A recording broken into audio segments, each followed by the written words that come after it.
Hey Algebra 1 people, Mr. Hayward here. Today we're working on Chapter 7 review. So we actually finished Chapter 7. The thing you're looking at right now would be what you would have gotten as a study guide before the test if we were at school, but we're not. Hopefully you'll notice it's got 25 questions. So this is what we're going to be working on for the next 2 weeks. Nothing too crazy. I'm going to split this almost in half. We're going to do the first 12 questions this week. I'm going to keep it just like we've been doing before, where I'm going to do all the odds today, and then I'll do all the evens on Wednesday, and then I will probably do the exact same thing for next week. But that means we're working on just the first page. All right, so let's look at number 1. Now, before we do anything, I'm going to read instructions. So write the polynomial in standard form. Identify the degree, leading coefficient of the polynomial. Then classify the polynomial by number of terms. All right, so it's been a while since we've looked at this stuff because we've been doing a lot of addition, subtraction, multiplication, division. Did we do division? No. Well, we did factoring, which is like division. So you might have to go back in your notes. You might have to Google some of this stuff. But standard form means that you are putting exponents least to greatest. Nope, I'm sorry. What am I doing? Greatest to least. There we go. Greatest to least. You saw nothing. I'm going to put that out of the way so you can't even see it. All right, so I'm going to look at my exponents. I've got an exponent of 2, an exponent of 1, and no exponent at all. So if I wanted to write number 1 in standard form, I'd put the thing with an exponent of 2 first, then the next one, then the 5. Notice I kept that negative with the 7x, okay? You don't even have to write this one if you don't want to, but this is what this would look like if I were to write this in standard form. Okay, next I am looking for the degree. Now, when I say degree of a polynomial, I'm looking for the highest exponent, which in this case is 2. Now, I did not ask you to name it, but if you were to name it by degree, you would have called it a quadratic. A quadratic is when you have the highest degree of 2. Next, it said leading coefficient. Now, leading coefficient means when it's in standard form, what's the number in front? Another way to think about it is the thing that's got the highest exponent, what's the coefficient of that term? So if I were to look for the leading coefficient,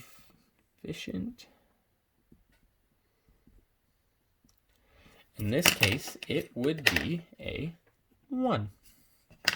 So we've got a degree of 2, a leading coefficient of 1, and then the last thing says classify the polynomial by number of terms. So you need to be able to come up and say, okay, this has got 1, 2, 3 terms. It does not matter if you look at it up here or if you look at it when it's in standard form, it still has 3 terms. Then you've got to think, what do I call something with 3 terms? You call it a trinomial. So for full credit for this question, you'd have to do all 4 of those things. Standard form, degree of 2, leading coefficient of 1, and the fact that this is a trinomial because it's got 3 terms. All right, same thing with number 3. So I'm going to see an exponent of 6. Let me get this out of the way, less distracting. Okay, if I look at number 3, exponent of 6, exponent of 7, exponent of 1. So I'm going to write the exponent of 7 first, but notice I kept the negative with it. This is all one term, so I got to keep that negative with it. Then I'm going to write the exponent of 6, and then lastly the exponent of 1. All right, then next we wanted the degree.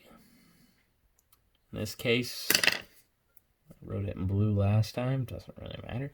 But the degree in this case would be 7. That's our highest exponent. The leading coefficient would be negative 1.5.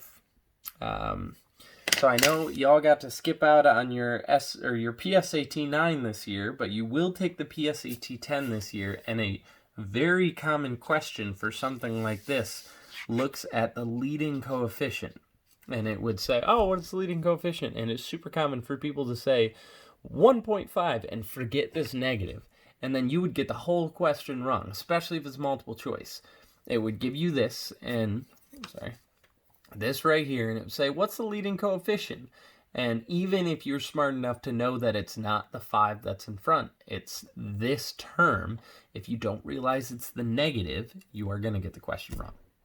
Lastly, 1, 2, 3. This one also is a trinomial. Done. So just short recap. We had standard form, degree of 7, leading coefficient of negative 1.5, and this is a trinomial because it's got 3 terms. Really quick, if you were to label this by degree, it would just be a 7th degree polynomial, or a 7th degree trinomial if you wanted to get more specific, but we didn't talk about a specific name for degree of 7. All right, let's shift down to number 5. Now this whole section says find the sum or the difference. So really quick, you should, in your brain hole, say, is this a sum or a difference? Well, that's a negative sign, so this is a difference. Now here's a quick reminder on how we did differences. You had to remember there's a negative 1 here, and before I do anything else, I am going to distribute that negative 1. Negative 1 times 7b is a negative 7b. Negative 1 times 3b squared is a positive, negative times positive is a negative 3b squared. That's a negative there. Best looking negative ever. So we've got 2b cubed minus 5b. That stuff didn't change at all. So 2b cubed minus 5b minus 7b minus 3b squared.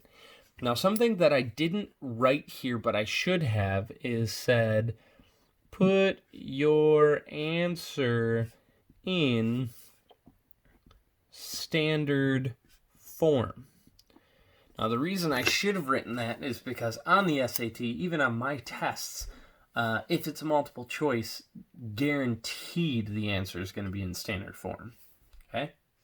So here's what I'm going to do. I'm going to look for the highest exponent first. Hey, I see 2b cubed. Then I'm going to say, is there anything else that's got a cubed, an exponent of 3 that I can combine with? No, there's not. Okay? Use that one. Then I'm going to look for the next highest exponent, which happens to be this negative 3b squared. Anything else with a squared or an exponent of 2? No. Okay, use that one.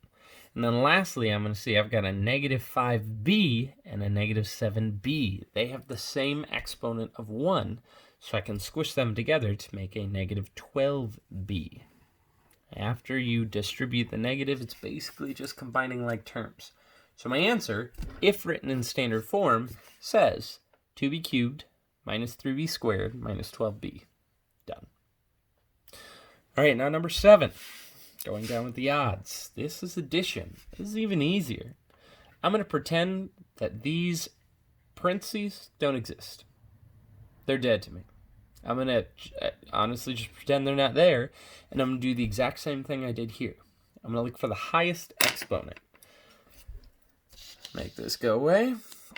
All right, highest exponent looks like in this problem is only a 2, just a little 2. Right here. Negative 11x squared. Now there's no other x squareds, nothing else with an exponent of 2, so that goes away. Next highest exponent is the things that just have an x. There are 2 things here that just have an x.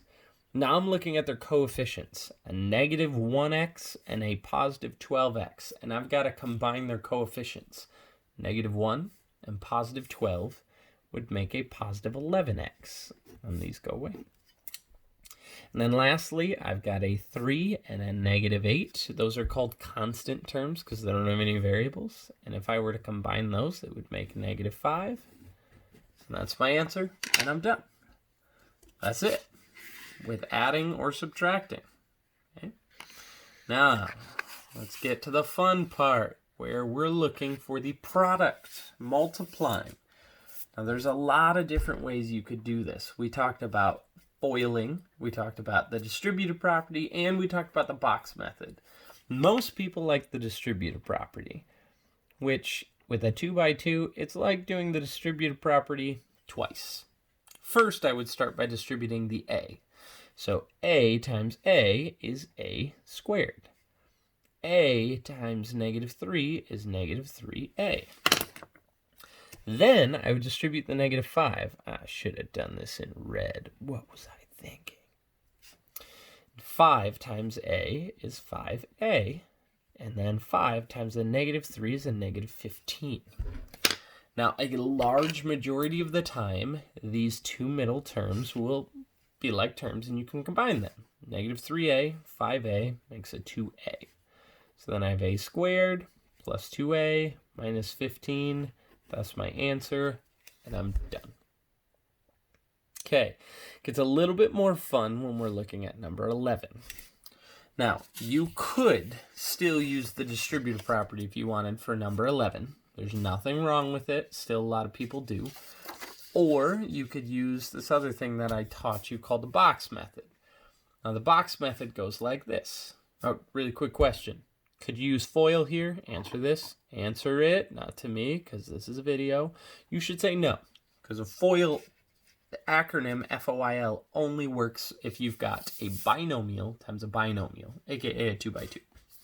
So if I've got a 2 by 3, 2 terms by 3 terms, I can't use FOIL. Now I'm going to make a box. I want you to notice this box. You should notice a couple things about it. 1, it's the best looking box you've ever seen in your life. 2, I made it a 2 by 3. That's because I've got 2 terms by 3 terms.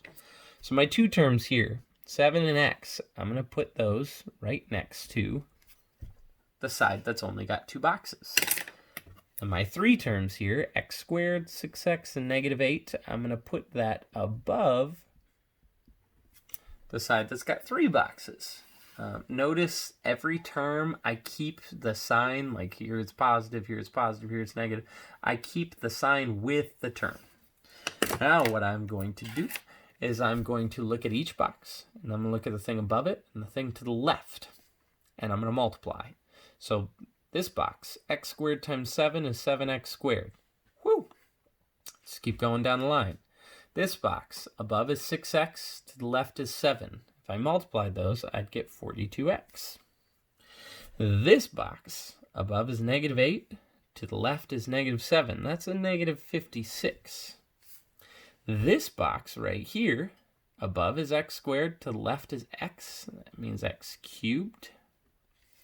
This box, we've got 6x times x, which is 6x squared. And then the last box, -8 times x is -8x. Here's the weird part. In class, we usually had things that would combine, kind of going from bottom left to upper right, and it would be in ovals.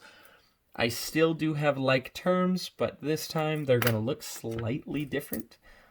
Look at, I've got 2 like terms right here that they both have x squared. It's kind of going in the wrong direction based on what we did in class. And then I've got 2 terms right here that both just say x. So that tells me what I can combine. So when I'm writing my answer, again, I want this in standard form. So I'm going to start with x cubed. That's the largest exponent. There's nothing else that says x cubed. Then I'm going to look at the 2 things that say x squared. 7x squared and 6x squared. If I add those, that makes a 13x squared. Okay? If you want to cross these out as we go, you can. Doesn't matter to me. Now I've got 42x and a -8x. If I were to squish those together, it would give me a positive 34x. Double check my math. We've used those. And then last I've got a -56. This, ladies and gentlemen, x to the 3rd power plus 13x to the 2nd power plus 34x minus 56 is my final answer. All right, ladies and gentlemen, that is the odds of the first half of the Chapter 7 review. We will pick up on Wednesday, and we'll do the evens of the first half of the Chapter 7 review. Give it a shot. See how you do. Miss y'all.